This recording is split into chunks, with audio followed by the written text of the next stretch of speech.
I've been putting the finishing touches to the studio, soon a tour to come. Stay tuned for that. Yes, it's taking longer and longer, but because of the supply chain issues in the globe, in the world, I have not been able to buy furniture to finish up the studio. But it's almost getting done and soon it'll be ready. But as I've been going through the studio, I noticed there were a lot of fragrances that I completely forgot about.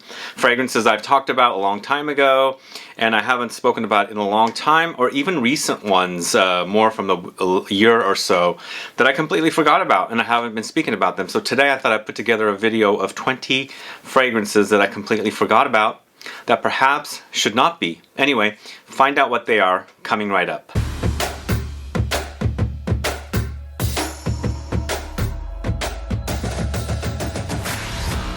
Thanks so much for tuning in. This is Sebastian. Yes, today it's a list of 20 fragrances that I forgot about, I haven't been speaking about, fragrances that are pretty darn good, or maybe they're not good, and that's why I'm forgetting about them, but I'm going to discuss them with you to see if potentially they are good, they should not be forgotten about, or maybe they just are not proving up to be as great as some of the other fragrances that I keep, discussing on the channel. Before I get to the fragrances, if this is your first time tuning into the channel and you still haven't subscribed, please click the subscribe button. Also click the bell so that you'll be notified for future videos and giveaways. I'm going to jump right into this so I can make this a shorter video than normal. Longer, what I mean to say. This is Parfums de Marly's KALAN. So this one actually, it didn't live up to fragrances from this house that I was really into prior to this particular fragrance. I really love Herod. It's still my favorite from the house. I like Leighton. I like Carlisle, Leighton exclusive. I even really love Greenlee. But this one, something about it just didn't do it much for me. It's not your typical normal smell that, I gravitate towards. But it's, all these unique notes, and some people even think there is a little bit of like an Ambroxan, Baccarat Rouge like DNA under there. Sure, it comes out once in a while, but it's really, really hidden with all the notes. Spices, blood orange, black pepper, lavender, woods, moss, tonka. Very interesting notes, but it's just not one of the fragrances I want to wear and enjoy. Either way, KALAN. Let me know if you're a fan of KALAN and you love it and you wear it over and over and over again. Next, going to the house of Chanel. This is a unisex offering. This is Paris Edinburgh. Although it is a unisex offering, I feel like this in this collection seems leaning masculine because it's a very Cypress, Vetiver, Juniper forward fragrance. Yeah, I like this collection. The whole entire collection is unisex. My favorite is Biarritz and also Deauville.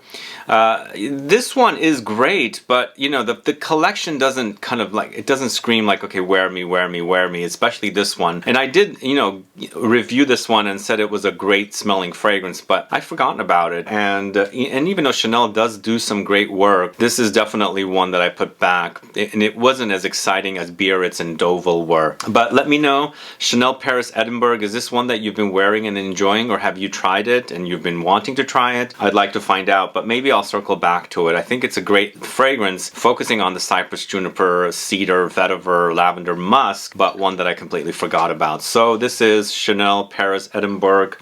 Check that out if you think you might like it. This next fragrance is from the house of FREDERIC MALLE. This is L'Eau de Vie, this one right here.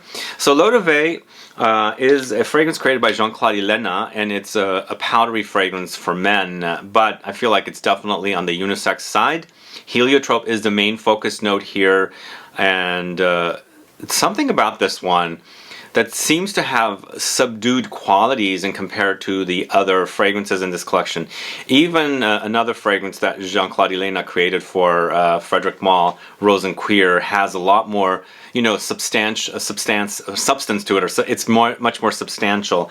This one seems kind of, something subtle, like there's something subtle about it, and maybe that's why I'm not really craving it or I'm wanting it. But it is Heliotrope, Iris, White Musk, Angelica, Honey, Bergamot, and Jasmine. So there's a vegetal quality to it. There's definitely almondy quality to it. Heliotrope has this almondy kind of a smell to it, and it's definitely powdery fragrance.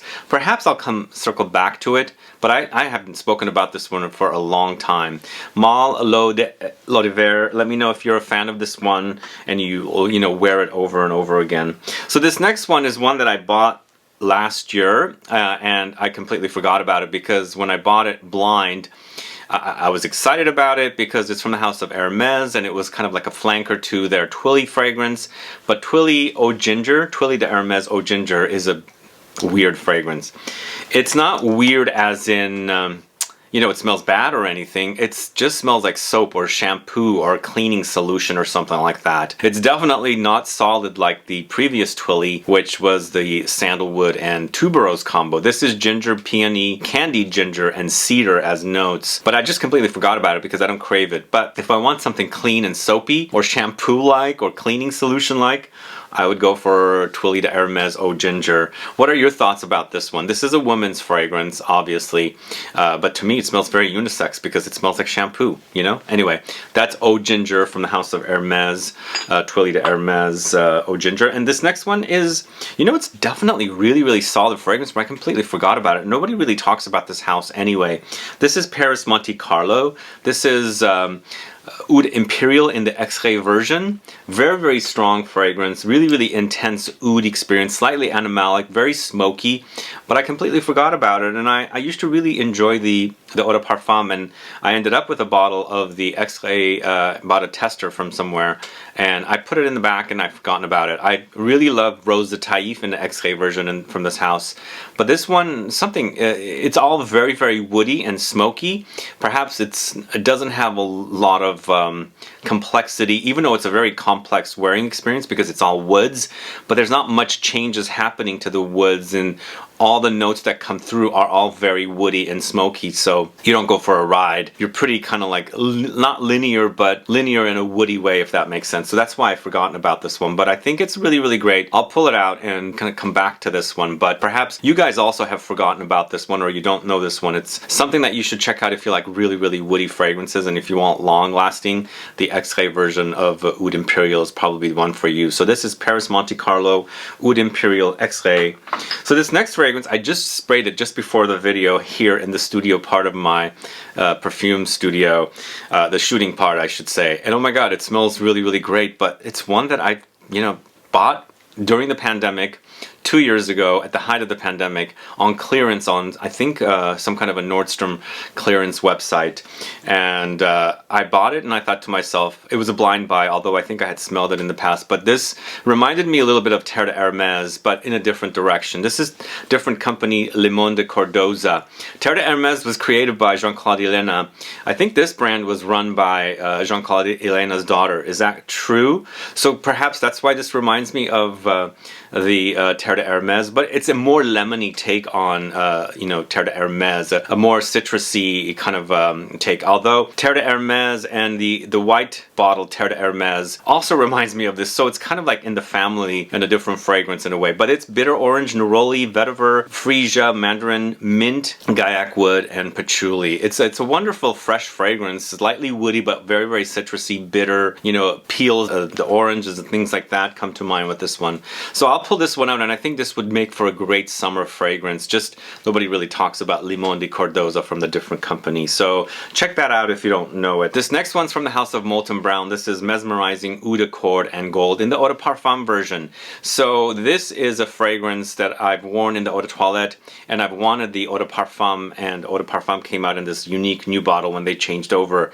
And I've had it, but I haven't really reached for it. In fact, I've also forgotten about the Eau de Toilette. It's a great oud fragrance, more of a Western oud, more of a oud that, you know, is not very challenging to wear, but just I don't reach for it and appreciate.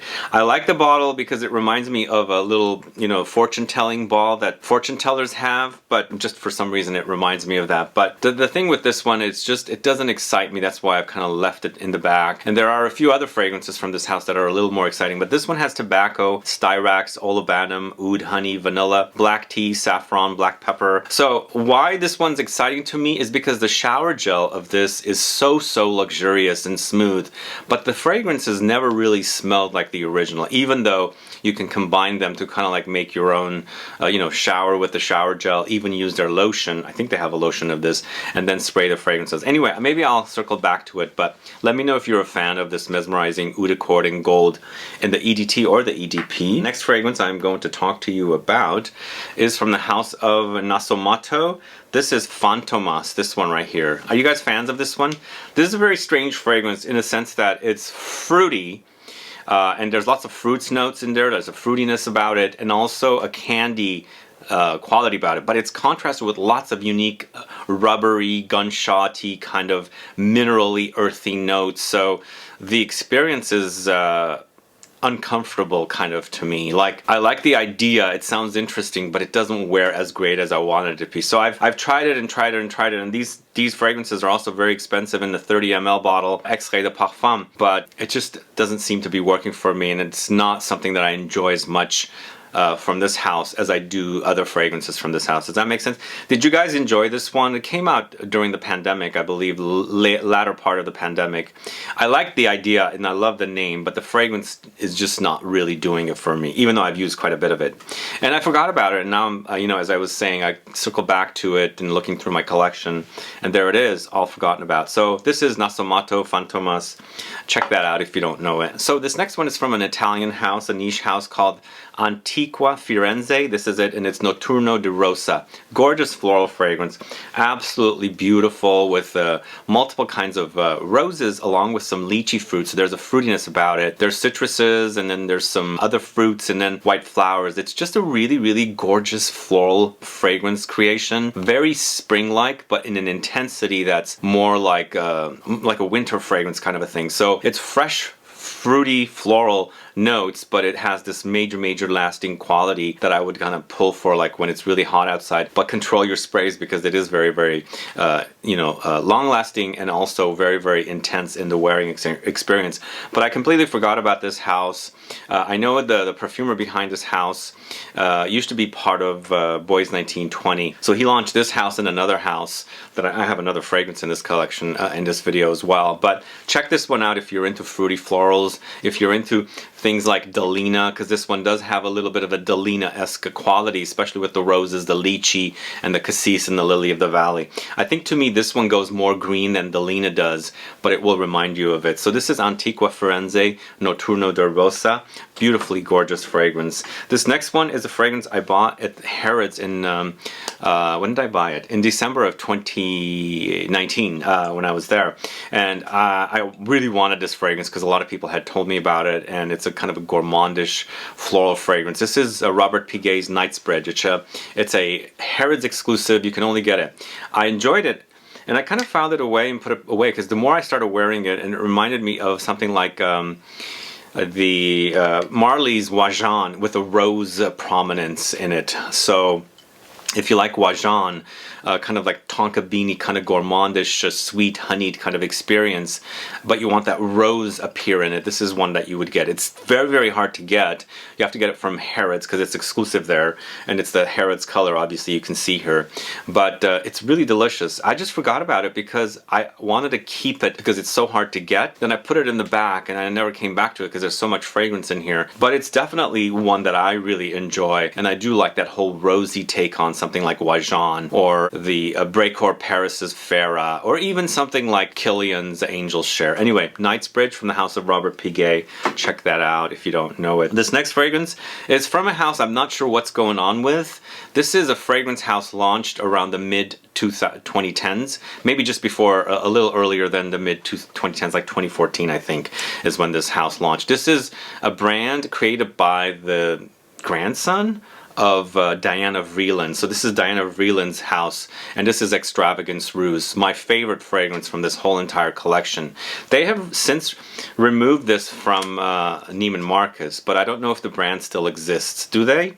But either way, this is a great amber fragrance. It's a spicy, resinous amber fragrance that's really to die for, gorgeous. I just forgot about it because I don't have a lot of fragrances from this house. When I have one fragrance from a certain house, it gets put in a section or a corner, and then it kind of gets covered up by other fragrances. So definitely a great smell. If you like amber fragrances, definitely should check into this one. And I should have actually featured it in my amber fragrances video that you might have missed video from a few days ago, but I decided to just use it in this video. But it's a great fragrance. In fact, there are other great fragrances from this house. I just haven't gotten around to getting them, but Extravagance Ruse is quite amazing if you want to check into a great smelling resinous amber. So Diana Vreeland Extravagance Ruse, one I forgot about that I think shouldn't be.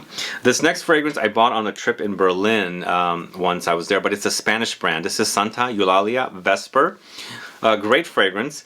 Kind of an ambery, woody experience that I fell in love with on my travel, and not only did I love the bottle, because it has the most beautiful bottle, as you can see. I love this whole kind of simplistic, minimalistic look. It kind of reminds me a little bit of Celine's bottles. And the smell is also great, but I've forgotten about it for a while. It's been in the back. I bought this around 2014, so it's like, what, 8 years later? I circled back to it now, and I'm like, wow, where have I been? I've totally forgotten about this one. It's a great smelling fragrance, a great looking bottle, and one that I should kind of like circle back and look into the brand, because I don't know what's going on with the brand. And I think the brand itself is a retail establishment that sells clothes. Is this true? I could be wrong, but definitely one I should circle back to and discover or rediscover the fragrances of Santa Eulalia. So this is Vesper from Santa Eulalia. Check that out if you don't know that one.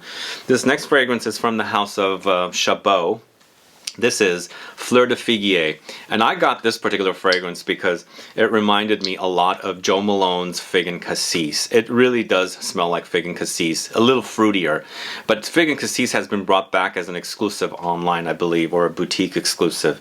But, you know, I forgot about the brand, but the brand is known for their milky fragrances. They have a ton of different gourmand milky fragrances, but this one, man, if you like fig fragrances, like the Jo Malone Fig and Cassis fragrance, definitely check this one out because I think it's a really, really wonderful fig experience. Absolutely love it. This is Chabot Fleur de Figuier. Check that out if you don't know it. This next one's from the house of Ioko. This is, actually it's Ioko 1954. And it's I Patchouli. That's the name of the fragrance. Such a great patchouli fragrance. Really, really great. In line with the psychedelic reminiscence patchouli, Les Nerrides, and all those brands. It's wonderful. I just forgotten about it. Just like Santa Eulalia or even the Chabot, they're one single fragrances from one brand, so they get put away and you don't come back to it, because everything that has like multiple fragrances I come back to over and over again. But this is really, really a great fragrance. If you like patchouli and like the patchoulis I mentioned, definitely check this one out. So this is I Patchouli from Ioko 1954. Really wonderful wearing experience. This next fragrance is from a house called Ivre 1958. This is L'Essence de l'Essence.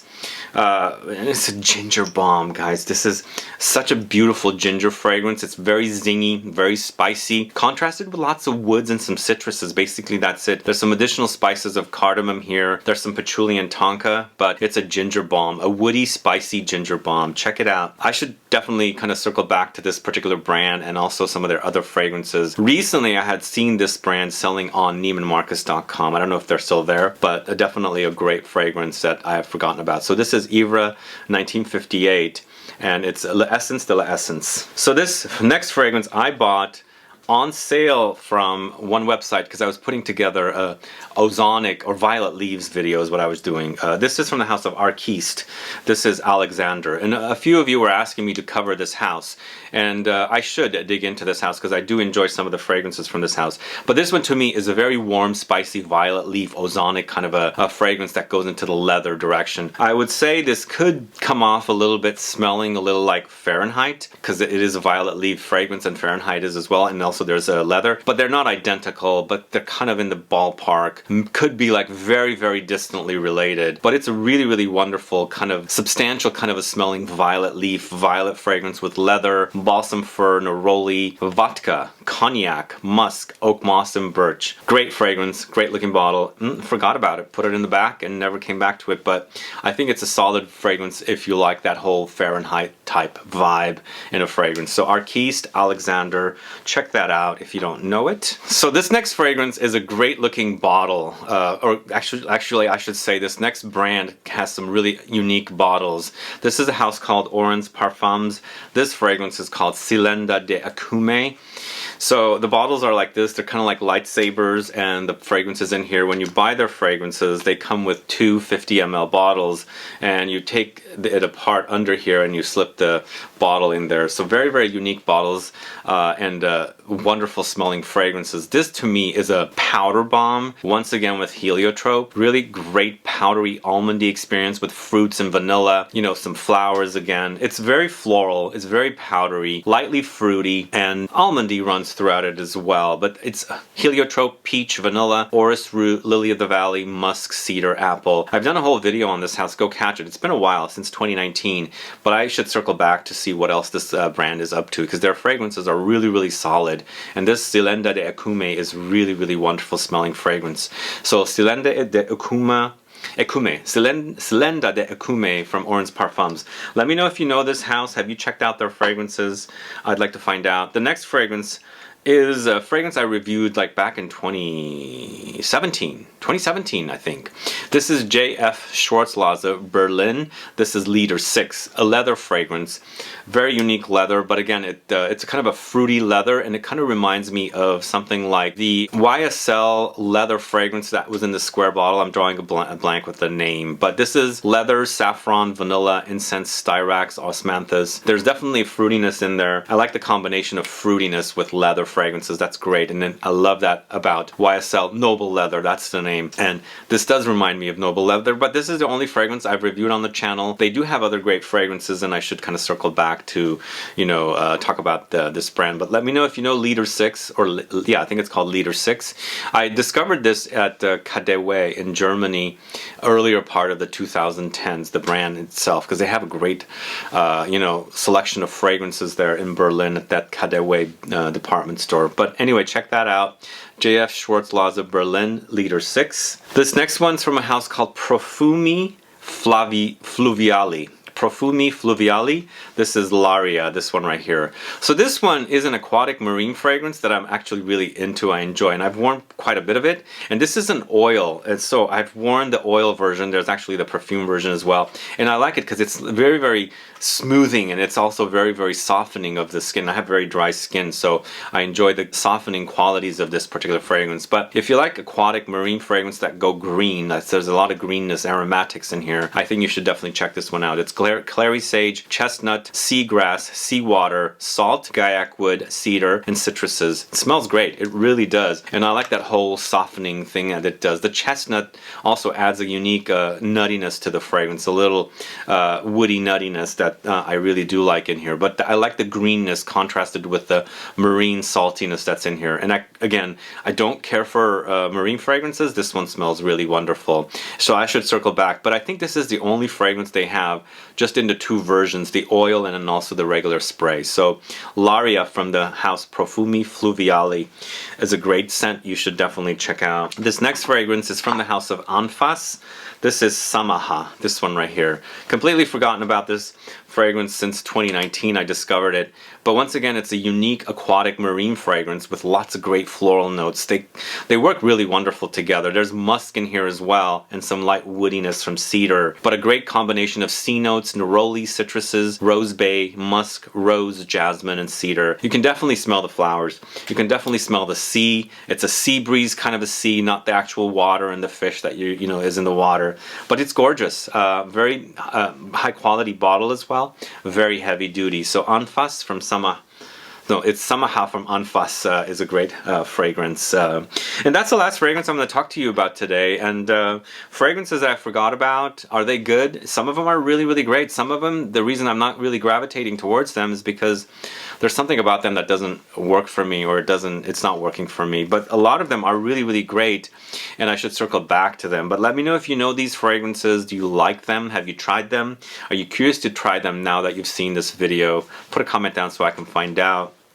Also, which fragrance do you guys forgot about, or you've forgotten about it? You've got a huge collection, and there are certain fragrances that you've put in the back and you are not coming or circling back to them and keep wearing them. Because I know a lot of you will buy fragrances and you'll forget about them, and then you come back and go, oh my god, I forgot about that fragrance, I gotta wear it again. But then you say that to yourself and then you forget to wear it still. Anyway, put some comments down so I can find out which fragrance do that with you. Anyway guys, thanks so much for watching today's video. If you have any questions or comments, please do list below. Please like this video, please share it. Follow me on Instagram and Facebook, and I'll be back with more videos very soon. Have a good one. Goodbye.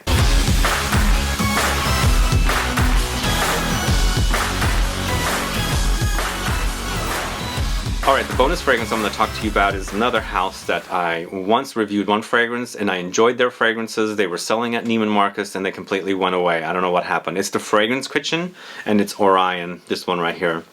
So I reviewed this fragrance and I enjoy it a lot. It's compared to me. It's compared to Oud Ispahan from the House of Dior, the Privé collection, but a more animalic version of it and more non-oody version of it. But for me, they don't credit oud in here. I feel like I get oud in here as well because there is a oody woody backbone in the background, and perhaps there's something animalic that's featured in here that's acting like the oody woodiness. But it's really very strong version of something like Oud Ispahan. It's the Fragrance Kitchen Orion, Labdanum, rose, saffron, sandalwood, cedar, vanilla. There's got to be some animalics in there. There's got to be some oud in there. Something that's giving me this a little animalistic kind of a quality, and then reminding me of Oud Ispahan. Anyway, the brand, I don't know what's going on with this brand. Where did they go? Because they went to Neiman's several years ago and they're gone now. I don't know what's going on. Anyway, the Fragrance Kitchen Orion is the bonus fragrance I'm going to talk to you about today. Thanks so much for tuning in. Have a wonderful Saturday. Bye-bye.